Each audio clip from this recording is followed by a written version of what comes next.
The story begins as Rimuru is narrating to us. We learn that he used to lead an ordinary and uneventful life before dying and getting reincarnated as a slime. When he reincarnated into the new world, he made friends with monsters and even built a city. He explains how he decided to write a diary of the events that happened to him in this new world. He starts with telling us about the growth of his city that happened about a month ago, from being a tiny goblin village to housing over 10,000 various monsters. Rimuru goes for a stroll through the town, checking in on his friends to see how they are doing.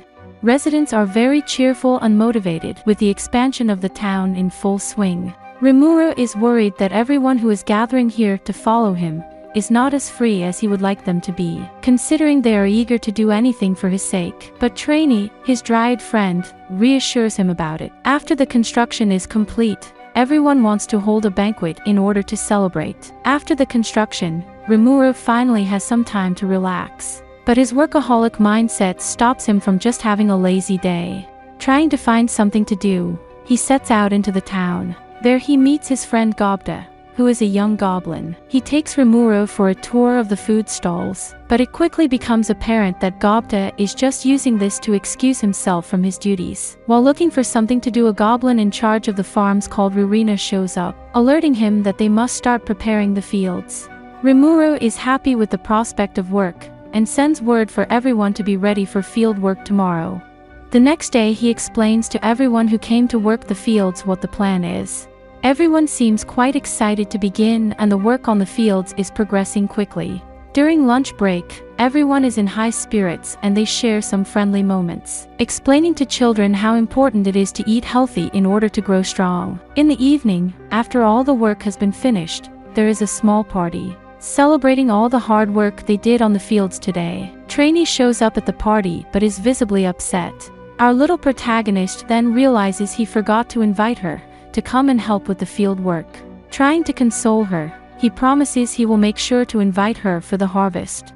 The seasons change and summer arrives. Since the summer is really hot this year, Rimuru consults with Shuna if the deforestation he caused by growing the town has anything to do with it. She reassures him that everything is going to balance itself out, and that he should not worry. Deciding to help out a little, Rimuru cools down some tea and brings it to Gobta and his other goblin friends, and after that they decide to go play some summer games together. First they wanted to catch some bugs, but the bugs are quite a bit larger and deadlier in this world. So instead, they spray each other with water using some improvised water guns. With everyone teaming up on Rimuru, he loses his cool and creates a massive water jet with his magic, blasting all the goblins who played with him.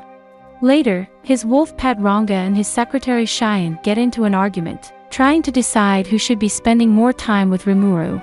Seeing them, Rimuru thinks how great friends the two of them are. Rimuru decides on holding an endurance contest to see who can handle the heat the best. But everyone participating gets knocked out while eating the hot pot. As it turns out, Cheyenne, who is notorious for creating toxic concoctions every time she cooks, was the one preparing the hot pot. Shuna, Cheyenne's sister and the princess of the Oni, shares Rimuru's heat-resistant body together with Cheyenne as a pillow. Rimuru is a bit annoyed that he is used like that, but doesn't dislike two beauties clinging to him in that manner. In the evening, Rimuru is relaxing in Trainee's bar, when Gobta takes him away to gaze at fireflies. Rimuru remembers how he went to do this same thing back when he was a child, thinking of his current situation as an endless summer vacation. One day, during the summer, Rimuru and some of his friends go to the large lake, which is inside the forest they live in, wanting to determine if the place would be a good summer resort. They admire and comment on each other's swimsuits before jumping in water and having some fun. After they are done playing, they prepare a meal from a massive fish they caught. Everyone is doing their best to distract Cheyenne, so she would not help with cooking. The evening passes by, in joy and laughter. Shuna and Cheyenne end up teasing Sauka, while the others stay up late, drinking and being merry. In the morning, they all watch the sunrise over the water's horizon together. Rimuru declares that this summer is missing a summer festival. With the monsters of this world being unfamiliar with the term, he explains it is a big party. A big party with dancing, a variety of food outfits and fireworks. Everyone is excited about the idea, and thus the preparations for the summer festival begin. Everything is proceeding at an amazing pace, and Rimuru is impressed by everyone. Soon enough, the day of the festival is here. Rimuru, Cheyenne, and Shuna dress up in yukatas before heading out. While wandering around the festival, Rimuru is enjoying himself by playing some festival games. Everyone else seems to be having a great time too. He eats some takoyaki and can't believe how accurate their recreation is to the original. He tries to catch some goldfish, but the monstrous versions of those fish prove too challenging to catch. Towards the end of the festival, Rimuru is paraded through the town on a large carriage. While standing on top of a large slime-like cabin, which resembles him in slime form. To mark the end of the festival, and the end of summer, a big firework display begins. The night sky is covered in the colorful explosions, and everyone is watching. For the monsters of this world, this is something they see for the first time in their lives. They look at it in wonder and amazement. The fireworks show ends with a massive firework in the shape of Rimuru's slime form. Rimuru is attempting to explain the meaning of the Bon Festival to everyone, since it is a custom the monsters of this world are not familiar with. The following day, Rimuru is brought to a tiny place that was constructed specifically for him. It is a small homestead in Japanese style. Even though the house itself is tiny, he is overjoyed by it, remembering how his first place was very much like this. Thinking about it, he realizes that even though he is a slime now, he did not change at all from who he used to be. All the different monster clans spend some time with their king, sharing stories of their pasts with each other, paying respects to their elders along the way. Rimuru explains about his human form he takes, even though he is a slime, telling us about a girl named Shizu. She was summoned from our world, the same world Rimuru is originally from. A spirit that was bound to her gave her a long life, and she sacrificed what life she had left once the spirit was going on a rampage, saving many people in the process. After that, she passed on, leaving her final wish with Rimuru. He laid her to rest her within his slime body, serving as her final resting place. In the process, he inherited her abilities, but also decided to honor her by taking a similar appearance as hers when taking a human form. Then we see the arrival of the demon lord, called Malim. She became friends with Rimuru, but is very difficult to handle thanks to her childish behavior and overwhelming strength. Rimuru's friends decide that Rimuru should be the one taking care of her while she is visiting. Malim tries to convince Rimuru to become a demon lord like herself, but Rimuru declines, reasoning that it will bring him more trouble than benefits. Malim is a big fan of the food served by Shuna, and is easily persuaded to behave with the promise of snacks. Malim later heads out into the town to do some exploration, when stumbling upon Ranga. Her masterful petting technique quickly makes him behave like a pet dog. Cheyenne sees that, and teases Ranga, saying she will let Rimuru know how unfaithful he is. While exploring the town, Malim doesn't pay enough attention to restraining her strength, which results in a lot of random damages all over the place. She keeps meeting and talking to the residents of the city, trying to figure out what motivates them to stay there, spending their time building things when they have so much power to do whatever they want. The Orc Lord Geld tells her that there is value in leaving something behind. She ponders on that and falls asleep while watching him work.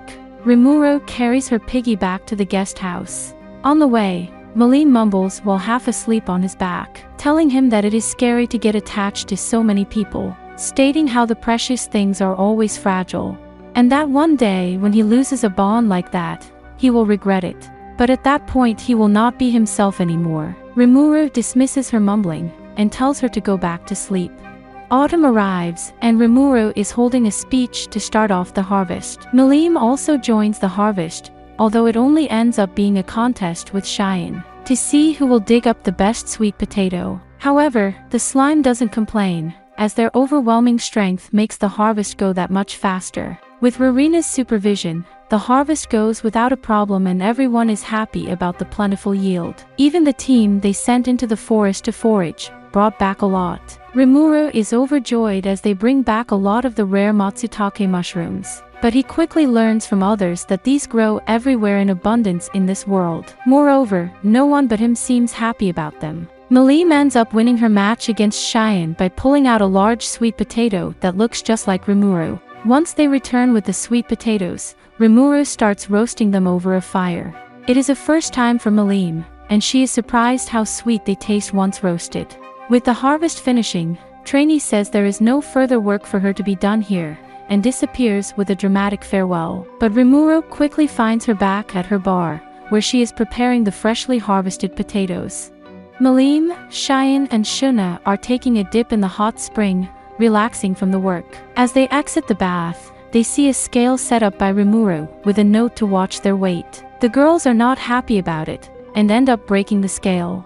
1 month has passed after the harvest and winter is coming. With the temperature dropping, Rimuru instructs everyone to wear warmer clothes, even if they have natural resistances to cold. He also explains the dangers of fire-related accidents that increase as people start making them at home to warm up. Since the city is built mostly out of wood, he makes the guards do fire awareness patrols. 2 insect monsters that are gathering honey for the city get found by Malim, who wants to eat all the honey by herself. Luckily, Cheyenne is watching over her, saving the bugs from the demon lord bully.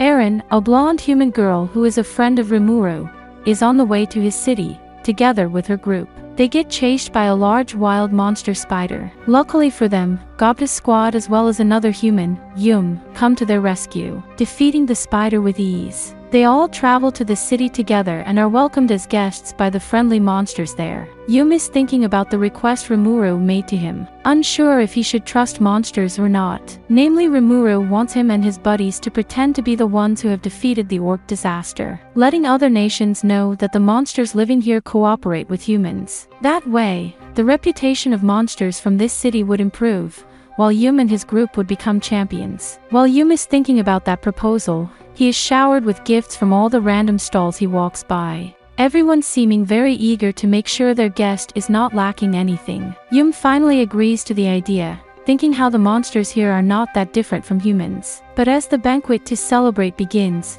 he quickly realizes that they are indeed monsters, considering the food that they serve. Rimuru apologizes, and tells him he will get used to it. The first snow blankets the city overnight. The amount of snow surprises Rimuru as it is quite a lot.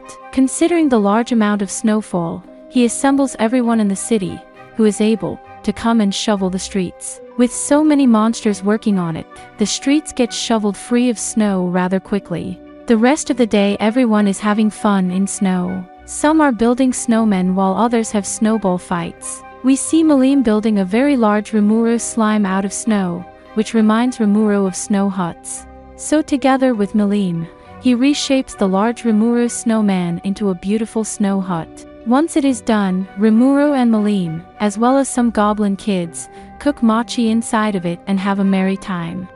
In the evening a group is bathing in the hot spring together. Shuna explains to Erin how creating the hot springs was Rimuru's idea. When they exit the hot spring, the guys who were already out see Rimuru exiting with the girls, commenting how he might appear cute, but behaves like an old man. Rimuru later realizes it would be about Christmas time now in our world. Thinking about Santa Claus, he considers if using his abilities and magic would allow him to replicate someone like that. Asking his friends if anyone like Santa exists in this world, they all appear confused more than anything. And so, Rimuru decides to bring Christmas to his city, starting off by trying to explain the way the holiday works, realizing that the difference in culture, history, and customs might be too much of a hurdle. So instead, he explains it to be a party where you eat, drink, and give each other presents. And with that revelation, the preparations for the Christmas party begin. Following Rimuru's directions, many monsters dress up into Santa Claus outfits and throw a big party to celebrate it all. Thanks to everyone's efforts, the Christmas party is a resounding success. After the feast, people start exchanging presents, while Erin sings on the stage in front of the largest Christmas tree. After the big Christmas party, New Year came, and Rimuru gives a speech leading the monsters into the new year. Shuna even prepares a special outfit for his slime form just for this occasion. After wishing everyone a happy new year, the time came for the first shrine visit, since that was another tradition from our world. The monsters who recreated the shrine for Rimuru built it in his honor. After offering his prayer, he remains at the shrine to greet all the other citizens who came to offer their prayers and thanks. He then goes back to the Capitol building with his close friends. There, he instructs them to write their New Year aspirations on a scroll and have it displayed on the wall. Everyone gladly does so, and they proudly display their aspirations for everyone to see. Trainee spends some time with Rimuru, warning him about a dreadful wind she senses is going to blow this year, asking him to be even more focused for this year. He considers her words, but as she is often goofing around, it is hard for him to tell just how serious she is. Back in his office, Rimuru puts the diary he planned to write in away. We can see that the pages are still blank. He leaves the office optimistic and eager to see what the new year will bring. Hey, thank you for staying all the way till the end. If you enjoyed the video, give it a like. It takes only a second, but it means everything to us. Have a great day and see you in the next video.